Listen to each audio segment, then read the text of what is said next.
Niger, chute de Mohamed Bazoum vers l'effondrement du bloc occidental. Telle est notre grande interrogation.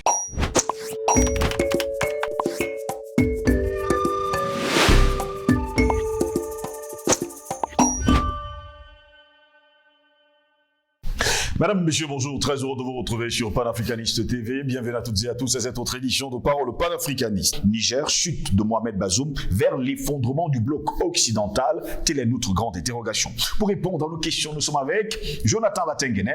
Il est enseignant à l'Université de Douala, il est sociologue. Il est notre invité ce matin. Jonathan Batengene, bonjour, bienvenue à vous. Bonjour mon frère Goss, bonjour à tous les panafricanistes convaincus, convaincants. Ceux-là qui portent ce combat au quotidien et qui nous mènent vers ces victoires.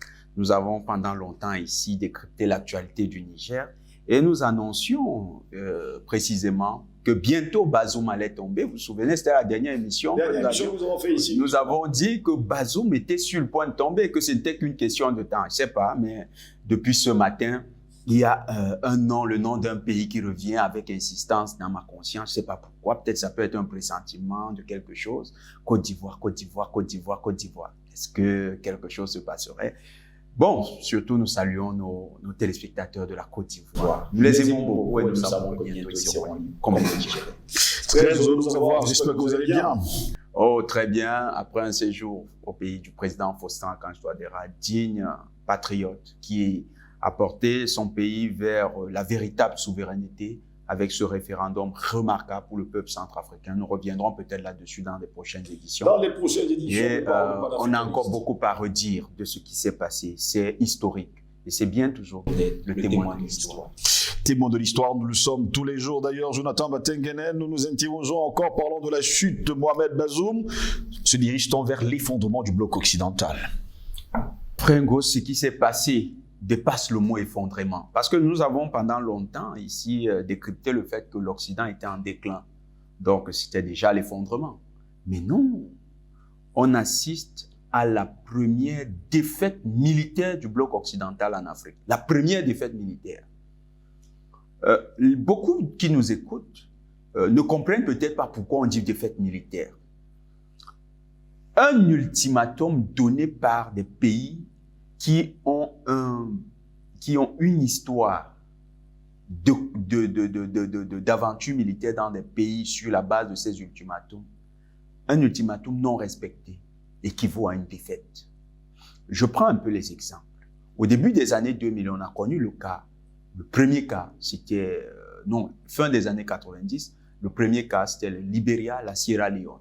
Le Nigeria avait été utilisé par les États-Unis pour déployer une force qu'on appelait ECOMOG. Oui. La dite force est venue et a eu comme mérite de pacifier le Libéria, puis la Sierra Leone, puis le Libéria.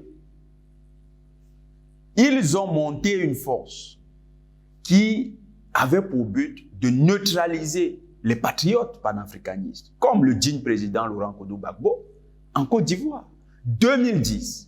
Aux côtés de la France, c'était l'armée nigériane encore qui était aux premières lignes. La même armée qu'on voit en débandade face au Boko Haram. C'est cette armée qui allait pour déloger le président de Côte d'Ivoire. Président élu selon le résultat qui est connu et a été confirmé aujourd'hui. Le Nigeria a réalisé un coup d'État en Côte d'Ivoire. Le même Nigeria se retrouve avec le Sénégal et les autres pays d'Afrique de l'Ouest aux côtés de la France face à Yaya Jammeh. Ou en Gambie. Oui. C'est notre histoire récente. Nous ne parlons pas de faits qui datent des années 60, on nous accuserait de passéisme.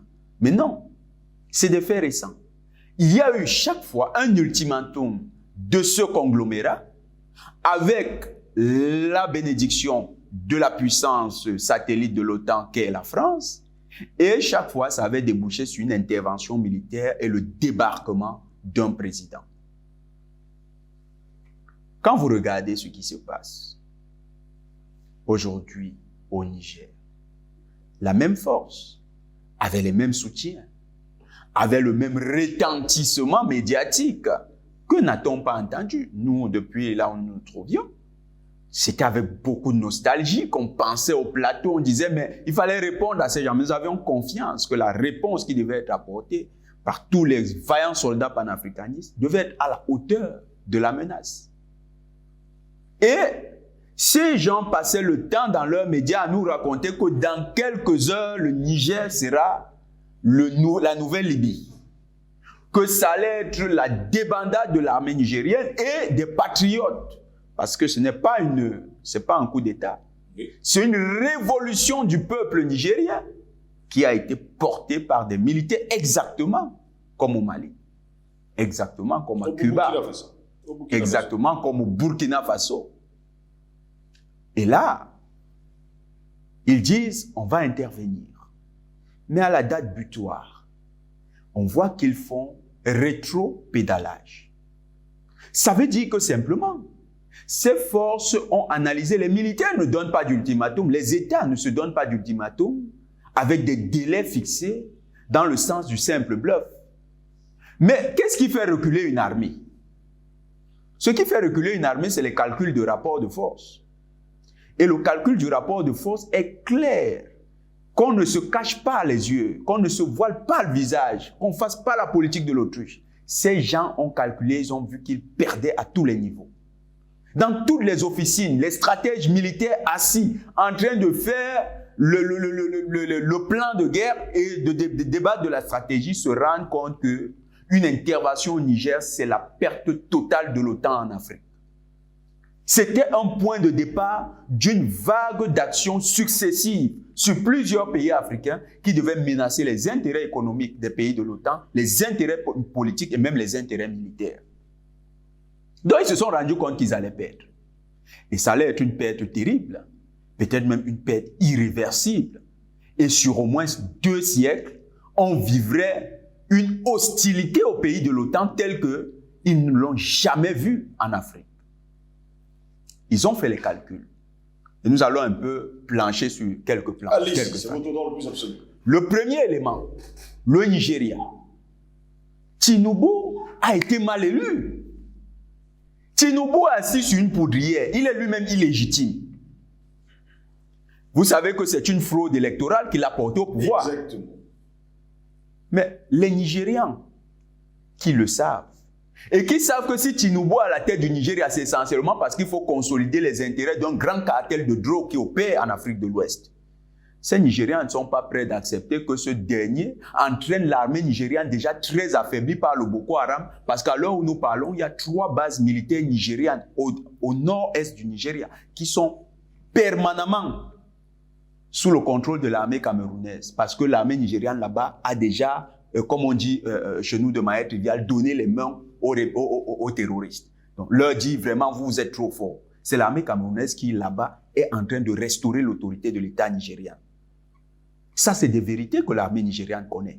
Exactement. Et vous voyez des généraux aller se lancer dans des aventures pour faire plaisir à un cartel de drogue qui est tenu par Macky Sall, par Mbalo, par Ouattara et par Tinubu. Ils ont encore d'autres complices. On peut les citer. Moi, je ne parle pas de choses qui ne sont pas vérifiables. C'est un rapport qui date de 2021 du FBI. Ce rapport est clair avec les noms des différents acteurs. Il y avait l'ancien premier ministre de Côte d'Ivoire qui est décédé là. Il aidait beaucoup les artistes. Voilà, il y avait son nom dans ce rapport. Exactement. Donc, ces généraux ne peuvent pas se sacrifier pour de tels aventuriers, pour de tels parrains de la drogue. C'est essentiellement un cartel. Qu'était devenu le Niger pour ce cartel? Le Niger était une zone où les militaires, les personnes du Boko Haram qui décidaient officiellement d'arrêter les combats, étaient ramenés pour se convertir en djihadistes dans le Sahel. C'était ça le Niger. C'était une plateforme de conversion et de transit de nouveaux terroristes qui venaient là-bas porter simplement les nouveaux maillots et recommencer le sale boulot. Donc, ce que nous voyons là, c'est simplement que ce cartel se rend compte que ce business-là va s'arrêter. Et vous savez que les terroristes, c'est les plus grands, ils font aujourd'hui partie des plus grands trafiquants de drogue. Souvenons-nous de l'incident qui a eu lieu, je crois, en 2017-2019, oui, entre le grand cartel colombien et les talibans.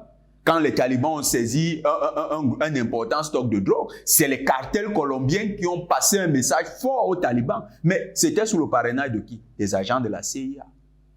Et les talibans sont d'ailleurs restés pendant longtemps alimentés par le trafic de drogue, trafic de pavot, qui alimente principalement la DGSE française.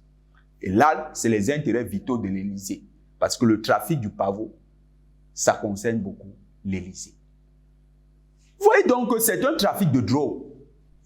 Et ces trafiquants, il n'y a pas de militaires qui vont aller se sacrifier pour eux. Quand je dis sacrifier, là maintenant parlons du point de vue militaire strictement. Les militaires nigérians sont conscients que leur armée peut avoir certaines capacités à l'extérieur. Mais seulement actuellement, la première armée d'Afrique de l'Ouest, ce n'est pas le Nigeria, c'est le Mali. Le Mali a reçu des défenses antiaériennes qui peuvent abattre les F-16 de l'armée nigériane, qui peuvent abattre les rafales de l'armée nigériane. Bon, je ne parle pas seulement des défenses antiaériennes. On parle de la présence de quelques Su-57. Le Su-57 c'est le chasseur le plus performant actuellement dans le monde. Il est plus performant que le F-22 Raptor, qui est le véritable dernier chasseur des États-Unis. F-35, c'est la poudre de perlimpinpin. Ce n'est pas un chasseur. Les spécialistes de la défense avec qui nous échangeons nous ont expliqué les défaillances du F-35. Le F-22 Raptor, par contre, c'est un chasseur performant. Mais le Su-57 est présent en Afrique. Et le Su-57 est capable d'abattre ces affaires de Rafale. Ce n'est pas un chasseur. Le Rafale, c'est une amélioration du Sukhoi 27. Donc, on ne peut pas avoir un rapport de force favorable. Rien que sur le plan militaire, les Nigérians sont clairs. Les gars vont nous battre. Ça sera la honte. Les Maliens seront là. Les Burkinabés seront là. On ne sait jamais quelle sera la réaction du Cameroun. On ne sait jamais. Cameroun a une tradition, officiellement, on ne se mêle pas de sa affaire, mais quelle sera sa réaction? C'est eux qui sécurisent toute la zone, la zone du nord-est du Nigeria. C'est eux qui assurent aujourd'hui la continuité ou bien l'existence de l'État du Nigeria dans cette... Quelle sera la réaction du Cameroun dans une telle aventure? Donc, sur le plan strictement militaire, voilà des paramètres qui sont rentrés en jeu. Les gars se comprennent qu'ils sont morts. Mais si le Nigeria n'est pas dans la coalition militaire, qui va aller en aventure? Pourtant, le Sénat nigérien a rejeté justement cette demande du président Tinubu d'entrer en guerre contre le Niger. Parce que les militaires avaient sorti. Le Sénat ne prend pas cette décision au hasard. Un, les militaires, pour des raisons stratégiques, ne vont pas s'engager pour les trafiquants de drogue. Deux, les militaires sont conscients que là, sur le plan purement militaire, ils ne peuvent pas gagner cette guerre. L'armée nigérienne a une expérience de combat au sol qui est aujourd'hui avérée. Cette armée est capable d'affronter ces militaires-là au sol. Les Maliens qui arrivent ont les capacités de défense antiaérienne avérées. Les soutiens des Maliens ont la capacité de déployer des Su-57, les hélicoptères Kamov 52, qui étaient prêts à décoller pour les retrouver dans cette zone-là. Parce qu'il y a la base qui n'est pas encore officielle, à Port-Soudan, qui fonctionne déjà. Les hélicoptères K-52 peuvent venir. On appelle le K-52 le crocodile de l'air. C'est capable de performances jusqu'à présent inégalées. Donc, sur le plan purement militaire, les gars ont compris qu'ils ne peuvent pas. Qui allait aller en aventure? Si la France et le Nigeria sont neutralisés, qui va en aventure? La Côte d'Ivoire, le Sénégal, ils ont quoi? Pourtant, ces dernières heures, depuis un bon bout de temps, on nous faisait comprendre que certains soldats, et sans oublier des avions de l'OTAN, commençaient à arriver du côté du Sénégal. C'est de la poudre à perlimpinpin, nous répétons, c'est de la poudre à perlimpinpin. Les Français ont renforcé leurs effectifs de force spéciale sur le Niger. Mais ils savent ceux qui sont arrivés.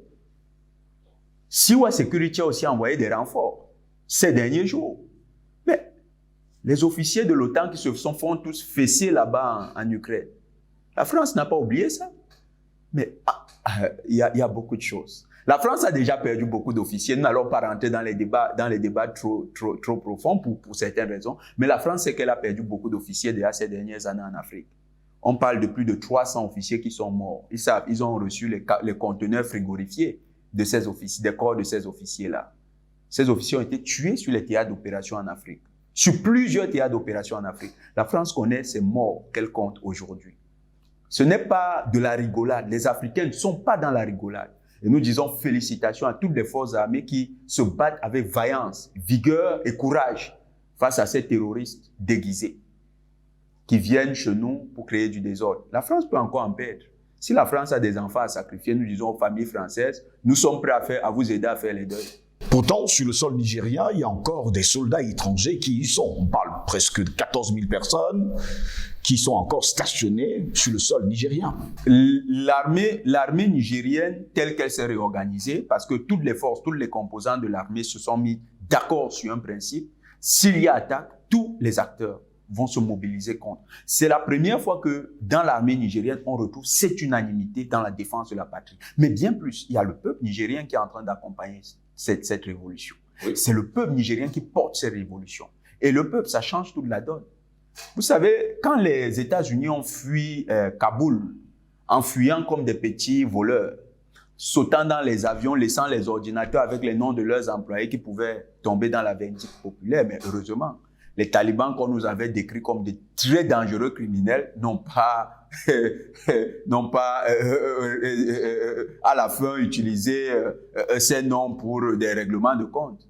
On n'a même pas entendu que ces gens ont été mis en prison. Comme quoi, on nous racontait des mensonges sur ces garçons. Mais revenons un peu au cas du Niger. 14 000 hommes de l'OTAN, c'est rien. L'OTAN avait une force supérieure à 40 000 hommes en Afghanistan. Les États-Unis ne sont pas leur première perte avec des effectifs sur les territoires, avec des bases militaires importantes où ils ont investi beaucoup d'argent. Donc, ce n'est pas le nombre de soldats de l'OTAN. C'est le rapport de force entre l'OTAN aujourd'hui et ceux qui combattent l'OTAN. Les Africains ont un rapport de force favorable. Ce que nous réalisons, mon frère Goss, est historique. Nos ancêtres, certainement, sont en train de nous acclamer en disant vraiment, fiston, vous êtes en train de leur faire ça comme nous, on aurait voulu le faire. Ce qu'ils ont infligé à nos ancêtres, c'est ce qu'ils récoltent aujourd'hui. Ils ont souvent demandé, mais comment est-ce que ça va se terminer? Plus ils vont se montrer irrédentistes, plus nous allons devenir durs avec eux. Ces 14 000 hommes sont en danger permanent. Ils sont en danger permanent. Les forces africaines vont leur livrer une attrition de telle sorte qu'ils sauront qu'il ne vaut mieux ne plus se retrouver sur le territoire du Niger. Qu'attendent-ils pour quitter le sol nigérien? Certainement, ils attendent d'être humiliés avec des demandes incessantes de déguerpissement. Vous savez, comme ça s'est passé avec la France qui a été chassée du Mali. Toute honte bue, elle a porté son matériel. 6 mois, on dit, prenez 6 mois. L'essentiel, c'est de rentrer. C'est ce qu'ils attendent. Aujourd'hui, les Européens en sont arrivés au niveau où c'est simplement la honte qu'ils vont récolter partout en Europe, en Afrique. Partout en Afrique. C'est comme si l'élite européenne, c'est une élite droguée. Une élite qui a été lavée au niveau de la cervelle. Une élite qui n'a même plus la capacité de prendre les bonnes décisions quand il en est temps. C'est une élite qui ne comprend que le langage de la violence et de la honte. Quand elle est humiliée, elle est satisfaite. Et puisque c'est l'humiliation qu'elle cherche, les Africains vont la leur servir. Nous ne pouvons vous servir que ce que vous semez. Donc, nous allons leur servir cette honte au Niger, encore une fois de plus, en demandant le départ manu militari de cette force, de ces forces d'occupation, de ces forces inutiles, incompétentes, qui nous ont créé plutôt l'insécurité dans le territoire. Et nous disons bravo au peuple nigérien qui reste mobilisé. C'est sa victoire. La CEDEAO a perdu. Il n'y a pas eu il n'y a pas eu de résignation. Non, la CEDEAO a perdu. Ils ont perdu. Ils savent que le rapport de force leur est défavorable. Et nous les encourageons, s'ils ont des doutes, à s'engager dans cette aventure. Ils verront bien que nous, Africains, à l'heure où nous sommes, c'est nous qui avons la main et nous allons véritablement le leur montrer. Nous avons la capacité de mettre en déroute toute cette armée qui veut se constituer. Et ceux des généraux qui là-bas ont compris ça, c'est bien, mais nous ne leur demandons pas plus que ça, si ce n'est de prendre leurs responsabilités également dans leur pays pour que leur pays rentre dans l'axe du bien. C'est George Bush qui nous a dit qu'il y a l'axe du bien et l'axe du mal. Donc, nous a informés sur une réalité désormais que nous comptons mettre en application en Afrique. Donc, les généraux de ces pays-là, au Sénégal, en Côte d'Ivoire, au Nigeria, partout où vous constatez que l'OTAN, l'axe du mal, s'est répandu, nous les encourageons à rejoindre l'axe du bien. L'axe du bien, c'est l'axe du panafricanisme, c'est l'axe du monde multipolaire, c'est l'axe d'un monde libre, véritablement libre, où on promeut la vie, où on a des valeurs, de véritables valeurs, qui peuvent permettre à l'humanité de se perpétuer. Pour sortir de cette édition de Parole panafricaniste, une note avec un peu de sourire. Le Covid-19 a disparu avec l'opération militaire spéciale russe du côté de l'Ukraine. Finalement, cette opération militaire, on va le dire comme ça, spéciale du côté de l'Ukraine, a disparu au profit de ce qui se passe actuellement du côté du Niger. Vous comprenez que nous parlions toujours, au début de cette année, nous avons toujours eu ce narratif clair. Nous sommes dans une guerre mondiale avec des territoires localisés, des théâtres d'opérations localisés. Et ces théâtres d'opérations localisés, c'est des zones où plusieurs pays s'affrontent en même temps. C'est le nouveau type de guerre auquel on assiste depuis le début des années 2000. Sauf que l'OTAN, qui avait inventé cette manière de faire la guerre mondiale, a utilisé les théâtres, les territoires pionniers comme la Côte d'Ivoire à son propre avantage. Depuis que la Russie a compris ce jeu et que la Chine elle-même s'est rangée aux côtés de la Russie pour défendre les pays qui étaient ainsi agressés, ça a changé, le rapport de force a été inversé. Et nous, Africains, la prise de conscience des Africains, la prise de conscience collective et l'engagement des Africains dans la libération de leur territoire fait que nécessairement, le rapport de force, lui, a été inversé de manière irréversible. Et nous, Africains, sur le théâtre africain, nous sommes en train de réussir quelque chose. Nous sommes en train de vaincre l'OTAN sans qu'elle nous provoque, qu'elle nous provoque le type de mort qu'on a en Ukraine. C'est la preuve aussi que le génie africain est particulier. Nous avons un génie particulier. Nous sommes capables de résoudre des crises hautement complexes avec des méthodes très simples. Soyons bénis de ce que nous faisons et sentons-nous bénis de ce que nous sommes en train de faire. Tous les Africains de partout, sachant que nous sommes le peuple qui a cette originalité, que ce que nous avons inventé là, les autres peuples vont le reprendre. Peut-être les Ukrainiens vont nous imiter. Ils vont comprendre qu'il faut se mobiliser pour chasser l'OTAN. Le véritable adversaire de l'humanité, c'est l'OTAN. Cette guerre mondiale qui est en train de se dérouler en Afrique, parce que c'est une guerre mondiale, le Mali a vaincu sur son théâtre, le Burkina a vaincu sur son théâtre, le Niger est en train de vaincre sur son théâtre, et nous savons que la victoire du Niger sera totale. Le repli des forces états-uniennes et de tout l'OTAN de leur territoire sera la preuve sera la matérialisation de cette victoire. Nous sommes confiants que ça interviendra dans les prochains jours. Merci à vous, Jonathan Matengene. C'est moi qui vous remercie, mon frère Ngossi. C'est toujours un plaisir d'être ici sur ce magnifique plateau de Panafrique. Bienvenue à vous dans tous les cas. Merci également, mesdames, messieurs, de nous avoir suivis. Restez sur nos plateformes numériques, likez et partagez au plus grand nombre malgré la censure.